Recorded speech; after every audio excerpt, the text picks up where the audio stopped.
Nós vamos voltar a falar sobre IPCA, inflação aos consumidores no Brasil. Este dado foi divulgado há pouco tempo atrás, às 9 horas da manhã. E para analisar estes números, converso agora com o André Brás, coordenador de índices de preços da FGV Ibre. Seja bem-vindo à nossa programação, André. Obrigado pela participação conosco. Imagina, um prazer. Bom dia a todos. Cara dessa inflação do mês de março.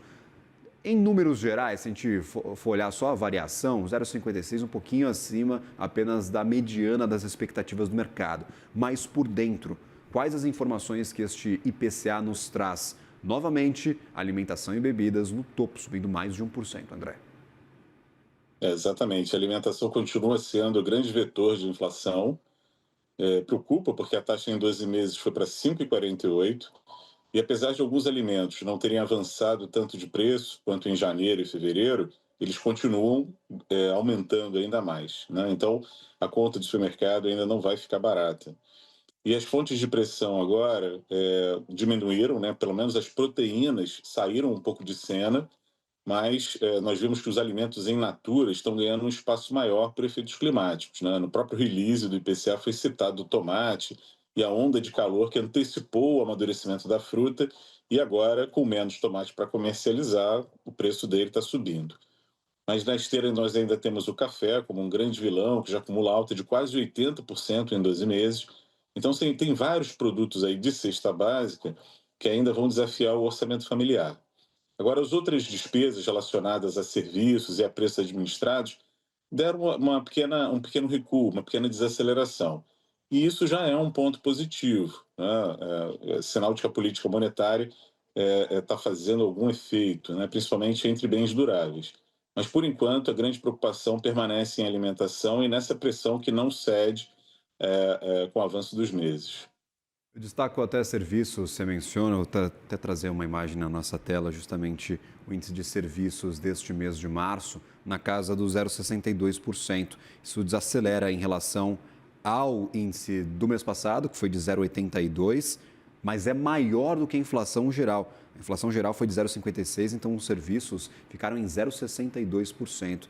É este efeito da política monetária, se menciona, para a desaceleração de um mês para o outro, essa perda de força no aumento de preços, André? Não seria exatamente a política monetária no mês, mas em 12 meses, né? Perfeito. Impedindo que o setor serviços descole muito.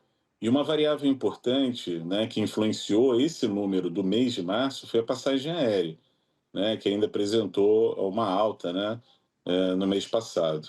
Então, se não fosse a passagem aérea, talvez o serviço tivesse avançado ainda menos, né, porque ela subiu algo em torno de 6%. Então, ela também influenciou a inflação do mês passado. Agora, daqui para frente, a expectativa é que esse grupo perca um pouco de tração, quer dizer, ele comece finalmente a apresentar alguma desaceleração, à medida que esse juro alto começa a afetar o mercado de trabalho, revelando desemprego não tão baixo quanto nós vimos aí até o final do ano passado, e também uma retração da própria demanda. Então, isso pode ajudar a fazer com que esse grupo, que é muito persistente, né, ele sobe uma inflação que se acumula lentamente, mas também que demora muito a baixar, comece a mostrar sinais mais claros de descompressão ao longo desse segundo trimestre de 2025. Justamente isso que eu ia perguntar, a projeção de desaceleração, talvez no segundo trimestre, porque a maioria dos economistas com quem eu converso falam que a atividade pode desacelerar mais no segundo semestre. Então, essa inflação um pouquinho descolada dessa desaceleração um pouco mais forte da atividade mesmo no Brasil, André? Exatamente. Então, primeiro os serviços vão começar a subir mais lentamente, né, registrando taxas de inflação cada vez menores, a expectativa, né? E Perfeito. depois, quem sabe, uma queda, né? Então, mais no segundo semestre. Então, é importante a gente ver esses sinais, né? Porque não dá para esperar uma queda abrupta de um momento para o outro. Então, primeiro ele começa a subir mais lentamente, acumulando taxas menores de inflação mês a mês, e finalmente alguma queda ou estabilidade num patamar um pouco mais baixo. Quando a gente olha para alimentos, por exemplo, que foram os grandes inimigos dessa inflação, tem no topo o tomate, que é talvez a cara da inflação, a gente sempre falava, matéria jornalística de inflação é um repórter no supermercado falando sobre o preço do tomate, que teve mais uma disparada, mas é um preço bastante volátil se a gente acompanhar todas as publicações. Agora, para café, as dinâmicas naturais, a gente já vê o café subindo há muito tempo por conta de cultura, a gente vai produzir menos neste ano no Brasil, tem uma demanda maior, então é uma coisa muito concentrada ali na dinâmica de preços do café. Se a gente olha para os ovos, também muito concentrada na dinâmica dos ovos. Se a gente olha para toda a inflação de alimentos, dá para a gente tentar isolar um pouco esses efeitos que são assim, particulares a estes itens, ou a inflação ela não está isolada, não está exclusiva para essas maiores variações, ela continua subindo para toda essa cadeia de itens de alimentação avaliada pelo IBGE? Eu acredito que ela esteja bem disseminada, Perfeito. atacando vários produtos, né? É claro que alguns começam a subir um pouco menos, a proteína até já apresentou queda, né? As carnes já começam a apresentar algum tipo de queda, mas de um modo geral, quando a gente olha os últimos 5 anos, dá para a gente ver o quanto os alimentos, e aí não dá nem para excluir o tomate dessa conta, subiram acima da inflação média. Então, no curto prazo, né, alguns produtos já começam a subir menos ou até a apresentar queda de preço. Mas quando a gente estende um pouco a análise e pega os últimos 5 anos, dá para ver que o acumulado, quer dizer, a inflação que se acumula sobre o preço de praticamente todos os alimentos vence a inflação média. Então, quer dizer que definitivamente a alimentação está pesando mais no custo de vida. E essa alta mais persistente, que ainda ronda essa cadeia de produtos, ela só dificulta ainda mais o acesso à alimentação, principalmente de famílias de baixa renda, né? Eles já acumulavam alta forte até dezembro de 2024, e mesmo ao entrar em 2025, expectativa de safra melhor, de ausência de efeitos climáticos, eles ainda continuam subindo mais e a conta só aumenta, quer dizer, a taxa acumulada só se distancia da inflação média. Então, cada vez mais alimentos ocupando um espaço maior no orçamento familiar. E uma volta, quer dizer, uma queda um pouco mais consistente, né, vai demorar a surgir. Quer dizer, a gente ainda não tem sinais de que preços de alimentos importantes vão começar a cair, aliviando a conta dos consumidores. Eu acho que é um destaque interessante. A gente tem separado pelo IBGE os impactos positivos na inflação geral e na inflação de alimentos e os impactos negativos. Quando a gente vai para impactos positivos, tem vários itens, e mais de 10 talvez no total. Impactos negativos, só um, contrafilé. Contrafilé caindo 3,4 no mês, mas não tem mais nenhum destaque publicado pelo IBGE. Então a gente vê que quando a gente fala de altas, tem muitos itens ali fazendo pressão. Quando a gente fala de quedas, ainda uma escassez desse grande número de itens apresentando uma variação negativa. Mesmo que subam menos, os alimentos estão mantendo ali um preço mais alto, mais elevado, que incomoda o orçamento do brasileiro. Você fala de disseminação, tem um índice de disseminação dessa inflação, esse índice de difusão da inflação geral, que eu trazia há pouco tempo atrás, na casa dos 61%. É um índice alto, André, essa é a interpretação, porque quando a gente olha para o ano passado, ele está acima de março até ali para casa de setembro, nenhum índice de disseminação, de difusão do IPCA havia superado esses 60%. Com certeza, é extremamente alto. E só não foi mais alto porque finalmente alguns alimentos cederam um pouco, né? Porque como a cesta de consumo das famílias tem um conjunto maior de itens alimentícios, a dinâmica desses preços acaba influenciando muito o índice de difusão. E ele é extremamente alto, né? Até mesmo a inflação no mês de março foi alta. Se a gente projeta essa inflação para os próximos 12 meses, de jeito nenhum a gente fica dentro do intervalo de tolerância da meta ou indo para a meta. Então, toda vez que a gente observa um IPCA dentro do mês que não está alinhado com a meta de inflação, significa que a pressão inflacionária está presente, né?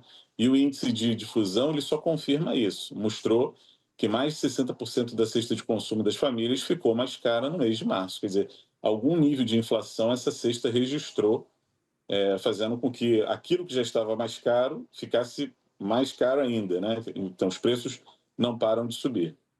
Perfeito. E aí, olhando de uma avaliação geral, externa, sim, claro que dado não fala, mas na tua opinião foi um dado um pouquinho mais positivo, um pouquinho mais negativo, mesmo próximo do consenso, esse qualitativo da inflação, na tua opinião, ele dá talvez um pouco mais de otimismo com o curso da política monetária brasileira ou ele traz mais preocupações do que alívios? Olha, eu acho que a preocupação continua. Ele veio dentro da expectativa. Seria pior se ele viesse acima da expectativa, né? Mas dentro da expectativa mostra que está todo mundo alinhado, entendendo o fenômeno, né? Entendendo de onde vêm as fontes de pressão, mas isso não representa exatamente um alívio. Ah, eu acertei o IPCA de mês de março, né? Isso não é suficiente para que a gente descanse. A inflação está aí, ela anda muito persistente, e ela anda persistente num grupo que a política monetária tem um alcance menor, que é exatamente a parte de alimentos. A gente depende de uma oferta mais regular de alimentos, tanto no Brasil quanto em outros países, né? Se há uma quebra de safra importante em países produtores, isso também mexe com preços internacionais e acaba fazendo com que o produto suba aqui no Brasil também. Se a nossa safra não vem tão positiva quanto a gente antecipa, isso pode se tornar um desafio ao longo dos próximos meses. Se um efeito climático ainda não previsto afeta uma safra importante, de novo, isso pode. Essa guerra de tarifas, ela também pode, de alguma maneira, afetar o Brasil. Então, existem situações ainda que podem piorar a situação do grupo alimentação, é onde a política monetária tem um alcance um pouco menor. Então, daí a preocupação de onde essa inflação vai parar em 2025. Justamente, eu queria fazer essa pergunta. A gente já consegue fazer projeções sobre como briga tarifária pode afetar os preços ou está tudo ainda muito incerto? A gente nem sabe quais serão as tarifas no final das contas e é uma das grandes dificuldades para tentar calcular os efeitos inflacionários daqui para frente. Pois é, o Brasil até pode se beneficiar dessa guerra tarifária em algum momento, só que a questão cambial é que preocupa. Você mesmo citou ao longo dessa matéria, né, que a taxa de câmbio estava há poucos dias 5,60, agora 5,80, amanheceu o dia em queda, mas num patamar extremamente elevado. Então, essa volatilidade em torno do câmbio, ela não dá nenhum conforto para a gente fazer uma previsão mais assertiva da inflação nos próximos meses, né? E a gente sabe o quanto a taxa de câmbio afeta a inflação, inclusive de alimentos. Então, de fato, ainda temos, nesse ambiente de incerteza, né, as previsões ficam muito mais difíceis, né, de serem precisas. Perfeito. André, muito obrigado pela ajuda, por nos auxiliar no entendimento dessa publicação do IPCA de hoje, que apesar de dentro das expectativas ainda traz muitas preocupações, 0,56% de alta para a inflação, muito pressionada por alimentos. Sempre bem-vindo à nossa programação. Novamente agradeço pela disponibilidade, pelo tempo dedicado a conversar conosco e com a nossa audiência nesta manhã. Eu que agradeço o convite, muito obrigado, um ótimo dia para todos e todas. Bom serviço a você, um ótimo dia.